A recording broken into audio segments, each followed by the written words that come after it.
أما بعد فأعوذ بالله من الشيطان الرجيم بسم الله الرحمن الرحيم والذين يتوفون منكم ويذرون أزواجا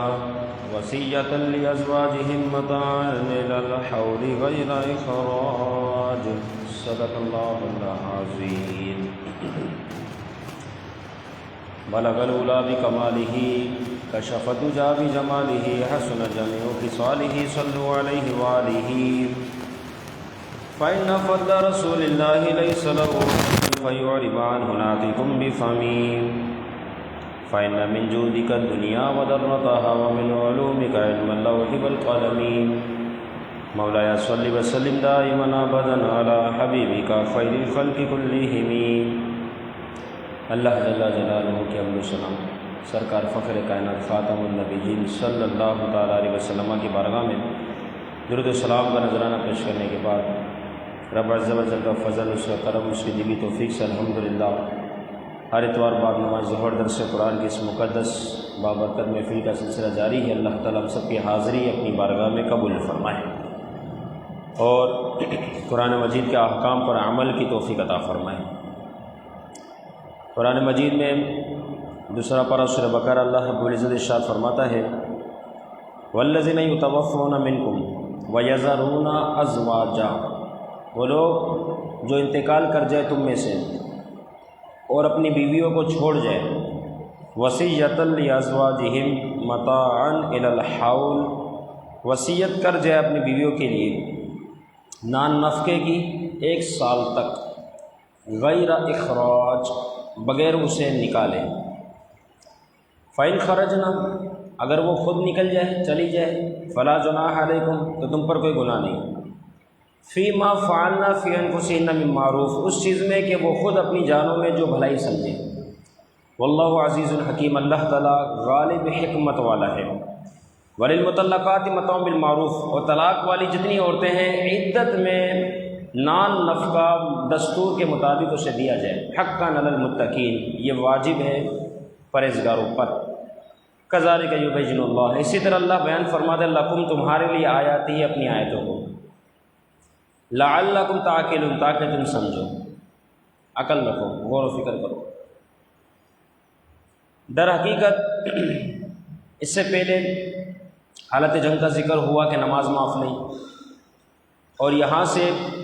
یہ بتایا جا رہا ہے کہ جنگ کی حالت میں بسا اوقات بندے کو نقصان پہنچتا ہے اور اس دنیا سے چلا جاتا ہے، تو فرمایا اس سے پہلے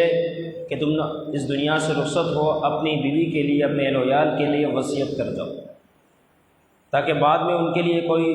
معاملات درپیش نہ ہو، اور ساتھ ہی ساتھ جس طرح ہر حال میں اللہ رب العزت کا ذکر ہے، سوتے اٹھتے آتے جاتے وقت ہر حال میں، فرمایا بیائی اسی طریقے سے ہر حال میں بیویوں کے بھی حقوق ہیں،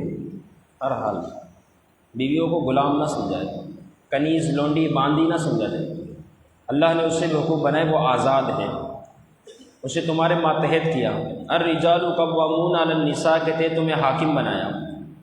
تو تم حاکم ہو وہ محکوم ہے، لہٰذا وہ کام نہ کرو جس کی وجہ سے ان کو ایذا پہنچے تکلیف پہنچے، نہ فرمائے جس طرح اللہ کا ذکر ہر حال میں ہے اسی طریقے سے بیویوں کے حقوق کا پاس بھی ہر حال میں تمہیں رکھنا ہے، کوئی زیادتی نہ ہونے پائے۔ اسی طرح جیتے جی جو چیز دی جاتی ہے اسے نان نفقہ کہا جاتا ہے، اور فرمایا مرنے کے بعد یعنی قریب الموت حالت مرگ میں جو تم کام کر کے جاؤ گے وہ ہے وصیت۔ اب ذکر اللہ کا تعلق تو معاملات سے ہو نہیں سکتا، جب بندہ ذکر کر رہا ہے تو اس کا مطلب یہ ہے کہ وہ اللہ کی عبادت کر رہا ہے، تو یہاں 2 باتیں ہیں،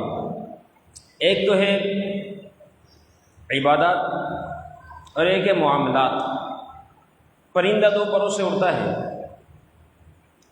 گاڑی کے 2 پہیے کم از کم ہو تو گاڑی چلتی ہے، بیائی اسی طریقے سے بندے کو یہ حکم دیا جا رہا ہے کہ عبادات اللہ رب العزت کی جس طرح تم کرتے ہو تو معاملات بیویوں کے حقوق فرمایا اس کا بھی پاس رکھو، اس عبادات اور معاملات 2 پروں سے در حقیقت تم اپنی زندگی کی پرواز جاری رکھو، دنیا میں وقت گزارتے رہو، دونوں معاملات کے دونوں پروں کے ساتھ، ایک ہے عبادات کا، ایک ہے معاملات کا۔ عبادت کی طرف آ کے معاملات کو چھوڑ دینا یہ بھی جائز نہیں کہ بندہ شادی کرنے کے بعد زوجہ سے اتنا دور ہو جائے اور پھر کئی سالوں تک جو ہے وہ تبلیغی مشن پر رہے، تو میں یہ درست نہیں، یہ کہاں کا حکم ہے، کہاں کا فیصلہ ہے؟ ہماری شریعت میں راہب کی تو گنجائش ہی نہیں ہے۔ راہب کیا شے ہے کہ مسجد میں کونا کھاچا پکڑے، دنیا سے بے رغبت ہو جائے اور بس عبادت میں لگا رہے۔ اب وہ تو محتاج ہو گیا کھانے پینے کی غرض سے، مال و متاع کی غرض سے، پہننے سہننے کی غرض سے، تو حضور علیہ الصلوۃ والسلام نے واضح طور پہ اس بارے میں حکم فرمایا ہے۔ ہماری شریعت میں راہب کی گنجائش نہیں۔ عبادت بھی کرنی ہے، کام کاج کے معاملات بھی دیکھنے ہیں،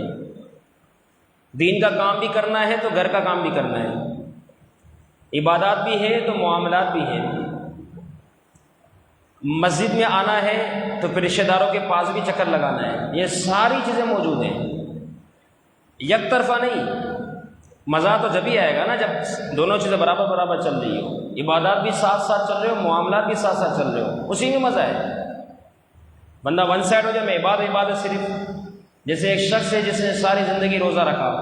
اب رمضان کے روزے اگر وہ رکھتے رہے تو اس کو وہ چاشنی، وہ لذت، وہ عبادت کا مزہ اس کو نہیں ملے گا۔ آپ سوچیں گے یہ کیا بات ہوئی؟ لیکن ایک شخص وہ ہے جو مہینے میں کبھی کبھار روزے رکھتا ہے، جیسے ایام بیت کے روزے رکھ لیے، 13، 14، 15 کے روزے رکھ لیے، اس طریقے سے پہلی رات ہے اس کا روزہ رکھ لیا چاند کی، وہ روزے رکھتا ہے۔ لیکن پھر رمضان کا مہینہ شروع، اب اس نے روزے رکھے نا، اس روزے کی چاشنی لذت الگ ہی ہوگی۔ وجہ یہ ہے دونوں میں کہ وہ شخص جس نے پورا سال روزہ رکھا نا، اس کی تو عادت بن گئی، اور جب عادت ہی بن گئی تو اس کو تو نہ بھوک کا احساس نہ پیاس کا مسئلہ، اب وہ تو سمپل نارمل، جبکہ روزہ تو بھوک پیاس کی طرف بھی تو لے جاتا ہے، اپنے نفس کو بھی تو مارنا ہے نا، وہاں تو اس کی عادت ہی ایسی، مسئلہ ہی نہیں۔ اس سے وہ لوگ بھی اپنے بارے میں غور و فکر کر سکتے ہیں جو ساری رات جاگتے ہیں، سحری کر کے سوتے ہیں، اس کے بعد اٹھتے ہیں اثر میں روزہ، بولا روزہ ہم پورا رکھتے ہیں، مکمل روزے، تو ان کا روزہ تو 1 گھنٹے کا ہو۔ روزہ جو اندر جا کے عبادات کی طرف لا رہا تھا، نفس کو کمزور کر رہا تھا، وہ تو ہوا ہی نہیں، تو بھی آئی نہیں۔ اسی طرح میں فرمایا کہ عبادات بھی ہیں، معاملات بھی ہیں، دونوں کو برابر برابر چلایا جائے، ایک طرف نہ آیا جائے، دونوں کو چلایا جائے۔ لیکن مقدم کیا شے ہے؟ عبادات۔ مؤخر کیا ہے؟ وہ ہے معاملات۔ پہلے عبادات ہیں پھر معاملات ہیں۔ مثال کے طور پہ اذان ہوئی، اب جماعت کے ساتھ نماز پڑھنا واجب، اب اس میں اگر معاملات بیچ میں آتے اس کو ترک کیا جائے گا، پہلے عبادت کی طرف آنا ہوگا، جو کہ مختصر دورانیہ ہے، 15 منٹ سے 20 منٹ بس، اس کے بعد آپ ریٹرن ہو جائیں اور معاملات کو دیکھتے رہیں۔ تو میں جس شخص نے عبادات اور معاملات 2 پروں سے دنیا میں پرواز کی، اس کی پرواز جو ہے کامیابی والی ہے، اور ایسی پرواز جو ہے وہ منزل مقصود تک پہنچا دے گی۔ یہ شخص کامیاب ہوا کہ دنیا بھی اس کی بہتر گزری اور اللہ رب العزت کے فضل و کرم سے آخرت بھی اسی کے لیے ہے۔ تو فرمایا یہ حکم ہے۔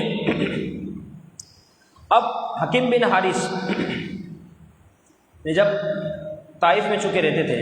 ان کو جب معلوم ہوا کہ محبوب علیہ الصلوۃ والسلام مدینہ منورہ تشریف لائے، انہوں نے اپنے اہل و عیال، مال و متاع سب کو چھوڑا، ماں باپ کو، اہل و عیال کو اپنے ساتھ لیا۔ اس کے بعد وہاں سے نکلتے ہیں، بعض نے لکھا کہ راستے میں، بعض نے لکھا کہ مدینہ المنورہ پہنچ کر ان کا انتقال ہو گیا۔ اب محبوب سے کتنی محبت تھی، طائف کو چھوڑا، حضور کی محبت میں کہ حضور مدینہ تشریف لے آئے، میں جاؤں حضور کے پاس، اپنا گھر بار، اہل و عیال، مال و متاع سب لے کر حاضر ہو گیا، ماں باپ تک حاضر ہو گیا، حضور کی بارگاہ میں پہنچنا ہے۔ بیچ راستے میں انتقال ہو گیا، چونکہ بڑے مالدار تھے، حکیم ابن حارث بڑے مالدار تھے، بہت مالدار، بہت۔ اب یہ بات رسول اللہ کی بارگاہ میں پیش ہوئی، چونکہ وصیت تو انہوں نے کچھ کی نہیں تھی، اب کیا کیا جائے اتنے سارے مال و متاع کا، تو پھر قرآن مجید کی آیت مبارکہ نازل ہوئی، اور انہیں یہ اس طریقے سے جو ہے اب معاملات کو حل کیا جائے۔ تو گویا کہ فرمایا کہ قرآن مجید کے معاملات، احکام آہستہ آہستہ نازل ہوئے اور تدریجاً نازل ہوئے۔ اب فرمایا وللمطلقات متاع بالمعروف، طلاق والی عورتیں ان کے لیے عدت ہے۔ اب عدت میں نان نفقہ بھی ہے، اور نان نفقہ جو ہے وہ جس نے طلاق دی ہے اس کی طرف سے اس پر لازم ہے کہ وہ نان نفقہ ادا کرے۔ اب زمانہ جاہلیت میں کیا ہوتا، اہل عرب جو تھے بالخصوص ان کا معاملہ ایسا تھا کہ وہ بیوہ کو گھر سے نکلنے بھی نہ دیتے، کسی سے نکاح بھی کرنے نہ دیتے، بلکہ ان تمام باتوں کو وہ عار جانتے تھے، عار، ناپسند۔ تو پھر قرآن مجید کی آیت مبارکہ نازل ہوئی۔ اب یہ 1 2 اور یہ تین آیتیں ہیں لگاتار۔ اس کے اندر کچھ احکام دیگر آیتوں کے مقابلے میں منفرد ہے، جیسے کہ فرمایا متاعا الی الحول، 1 سال کا نان نفقہ، اسی سے عدت کا مسئلہ بھی نکلا 1 سال، حالانکہ ایسا نہیں۔ اب سمجھنے کے لائق بات یہ ہے کہ وہ آپ نے کبھی سنا ہوگا اور اس درجے پہنچ کے ہمارا یہ پہلا معاملہ ہے، وہ یہ ہے کہ قرآن مجید کی بعض آیات ایسی ہے جو کسی بعض آیت کی وجہ سے اس کے حکم منسوخ ہیں، اس کے احکام کو روک دیا گیا ہے، تلاوت باقی ہے، ثواب باقی ہے، سننا سمجھنا باقی ہے، لیکن عمل سے روک دیا گیا ہے، ان میں یہ بھی آیت ہے۔ اب دیکھیں واضح حکم ہے متاعا الی الحول۔ قرآن مجید کی آیت مبارکہ کا پہلے یہ حکم تھا، پھر اس کے بعد کچھ وقت کے بعد آیت نازل ہوئی 4 اشہر و عشرہ، جس کی تفصیل گزشتہ درس میں گزر چکی، پچھلے رکوع میں موجود ہے۔ 4 اشہر و عشرہ کہ اب بیوہ کی عدت 1 سال نہیں بلکہ 4 ماہ 10 دن ہے۔ تو جب وہ حکم نازل ہوا تو اس کی وجہ سے یہ آیت کا یہ جو حکم ہے یہ منسوخ ہو گیا، روک دیا گیا اس کو، کیونکہ اب اس حکم پر عمل کروایا جائے گا 4 ماہ 10 دن۔ پھر ذہن میں بات آئے کہ یہ آیت بعد میں آ رہی ہے، وہ آیت پہلے آ گئی، تو یاد رکھنا اس بات کو کہ یہ اس چیز کی بعید نہیں کہ کوئی بعد میں آئے تو اس پر عمل ضروری ہوا اور جو ابتدا ہے اس کو عمل کو چھوڑ دیا، نہیں، یہ ترتیب ہے۔ جبریل امین علیہ السلام رمضان مبارک میں حاضر ہوتے، محبوب علیہ السلام کے ساتھ دور کیا کرتے تھے، اور پھر آپ علیہ السلام اسی دور کے مطابق صحابہ کو سکھایا کرتے تھے۔ تو لوح محفوظ میں اسی طرز پر قرآن مجید اللہ رب العزت نے حکم دے کے فرشتوں سے لکھوایا، تو اسی طرز پر اسی ترتیب پر موجود ہے۔ پھر کیا ہوا کہ اب اگر اس اعتبار سے دیکھا جائے تو اب سورۃ العلق 30ویں پارے میں اقرأ بسم ربک الذی خلق، 30واں پارہ، نزول کے اعتبار سے پہلی آیت، ترتیب کے اعتبار سے 30واں پارہ، تو یہ تو ہے قرآن مجید میں اس طرز پر اس معاملات، کیونکہ جو ضرورت کے تحت حکم نازل کیا جانا ہوتا وہ حکم نازل کر دیا جاتا، پھر اس کی ترتیب کو خاص کیا جاتا،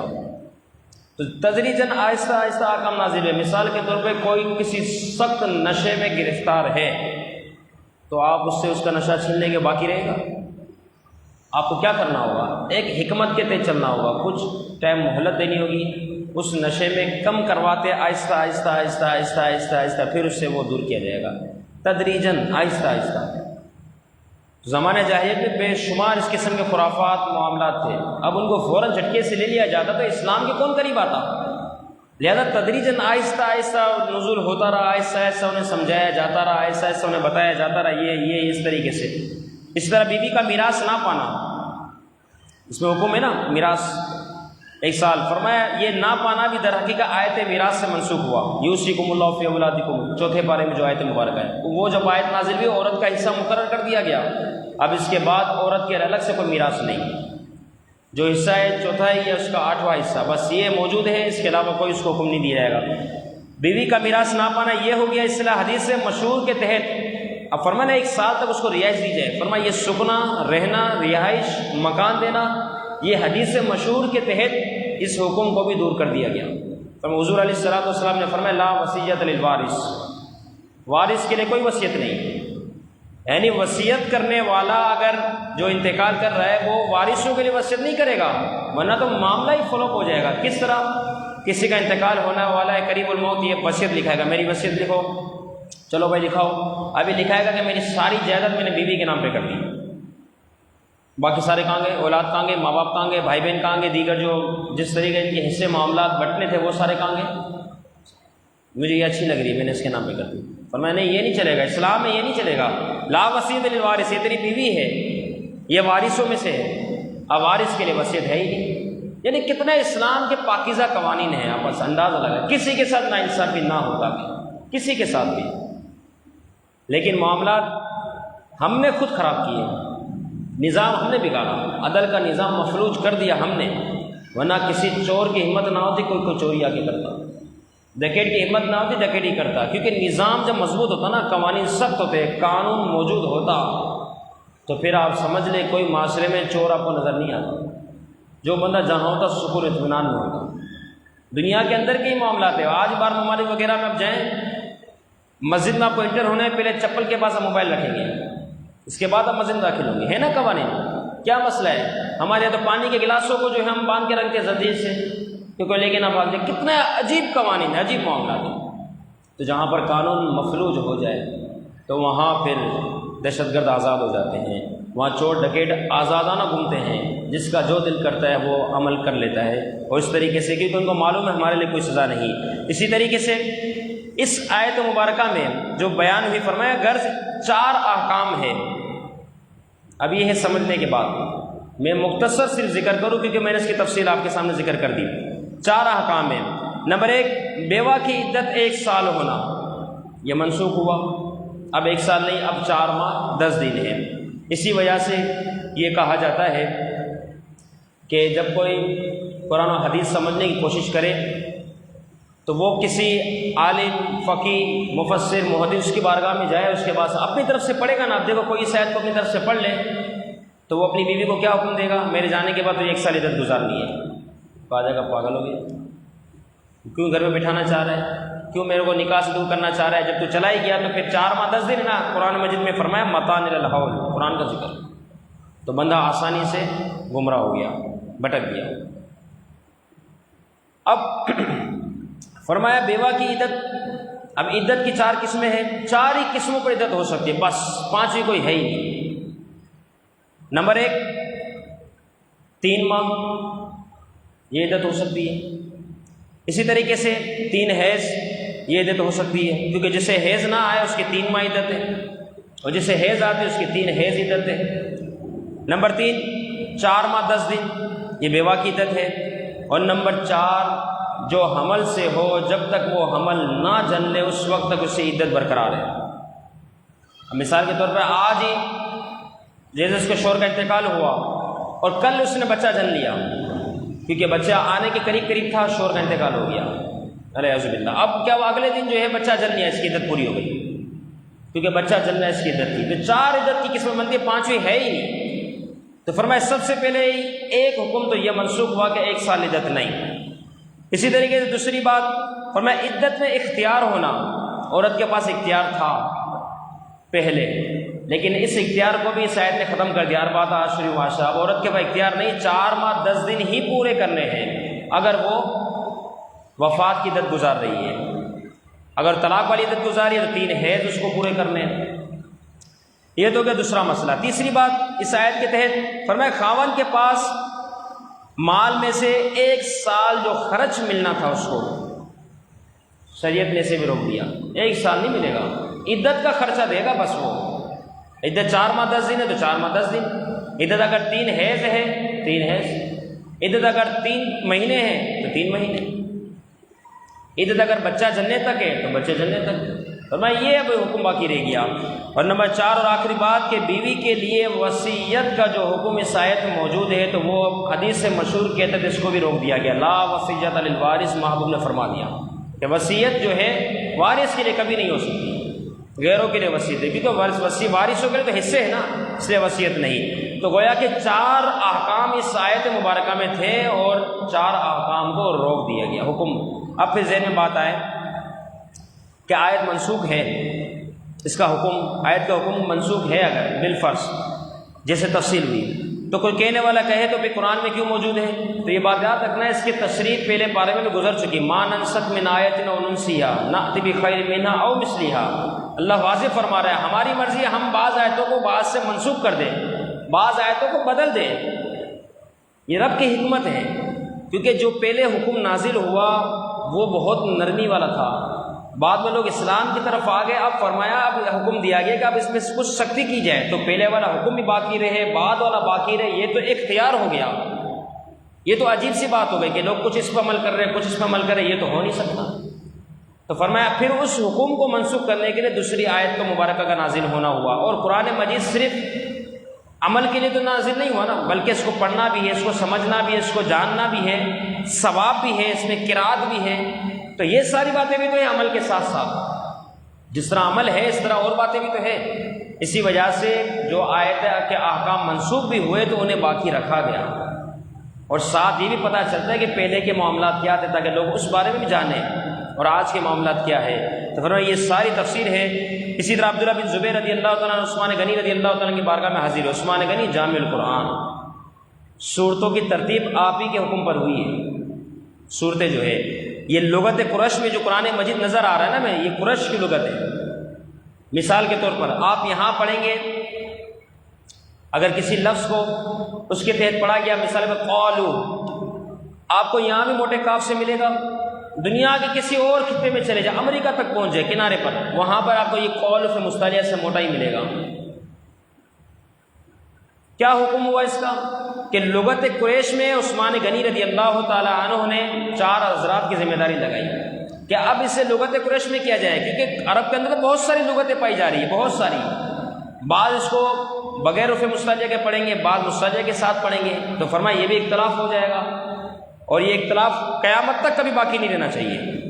جو بھی آئے ایک ہی طرز پہ قرآن مجید پڑھے، لکھا ہوا ایک ہی طرز کا ہونا چاہیے۔ تو عثمان غنی رضی اللہ تعالیٰ عنہ نے صورتوں کی ترتیب بھی جو کی ہے نا، یہ بات بھی یاد رکھیں، یہ جو حضور نے آپ کو سکھایا تھا، اور حضور علیہ السلام جبریل امین کے ساتھ دور فرماتے تھے، تو جبریل امین کو رب عز و جل کی طرف سے حکم ہوا تھا، تو یہ ساری ترتیب ہے۔ اسی ترتیب پر عثمان غنی رضی اللہ تعالیٰ عنہ نے جو محبوب نے انہیں سکھایا تھا قرآن مجید کی ترتیب کی،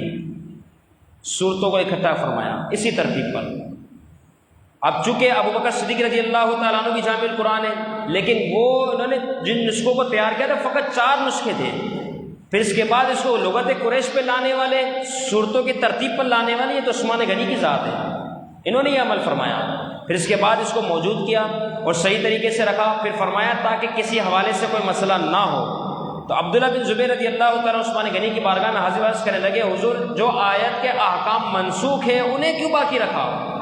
انہیں تو حذف کرتے تھے۔ عثمان غنی رضی اللہ تعالیٰ عنہ نے جب اس بات کو سنا تو آپ نے بڑی شاندار بات ارشاد فرمائی، آپ نے فرمایا ہم اپنی طرف سے کوئی حکم صادر نہیں کرتے، ہم اپنی طرف سے کوئی حکم کتاب اللہ میں نہیں لگاتے، جیسے ہمیں محبوب نے سکھایا ہم نے تو ویسے ہی لوگوں کے سامنے بیان کر دیا، ایسے ہی ہم نے تحریر کر دیا، ایسے ہی ہم نے جمع کر دیا۔ تو در حقیقت بات یہی ہے، یہ اتنی بڑی جماعت ہے، اتنے بہترین قسم کے لوگ ہیں کہ آخری بات کی طرف میں آ جاؤں کہ یہ کیسے لوگ ہیں۔ فرمایا ان کی مثل تو سایہ دار درخت کی طرح ہے، صوفیہ فرماتے ہیں سایہ دار درخت، کہ لوگ اگر ان کے پاس بیٹھیں گے تو سایہ ملے گا، اور اگر اس بیٹھنے والے کو پھل نظر آئے تو وہ پتھر مارے تو انہیں پھل ملے، پیچھے سے آواز آئے کہ جو تیرے پاس موجود تھا تو نے وہ کام کیا، اب تو میرے پاس آیا ہے، جو میرے پاس موجود ہے میری طرف سے وہ لے جا۔ یعنی یہ صوفیہ کی باتیں ہوتی ہیں، میرے پاس جو موجود ہے تو وہ لے جا، مطلب ایک تو نے سایہ حاصل کیا، جاتے تیرے پتھر بھی مارے تاکہ تجھے پھل مل جائے، لیکن کوئی بات نہیں، تیرے پاس پتھر تھے تو نے وہ برسائے، میرے پاس پھل ہے تو میری طرف سے پھل لے کے جا۔ فرمایا یہ اتنی بہترین جماعت ہے، اللہ تعالیٰ صحابہ کرام کے نقش قدم پر ہمیں چلنے کی توفیق عطا فرمائے، جن احکام کو ذکر کیا اللہ تعالیٰ نے یاد رکھنے عمل کریں دوسروں تک پہنچانے کی توفیق عطا فرمائے، قرآن مجید کے نور سے ہم سب کے قلب کو مالا مال فرمائے۔ وما علینا الا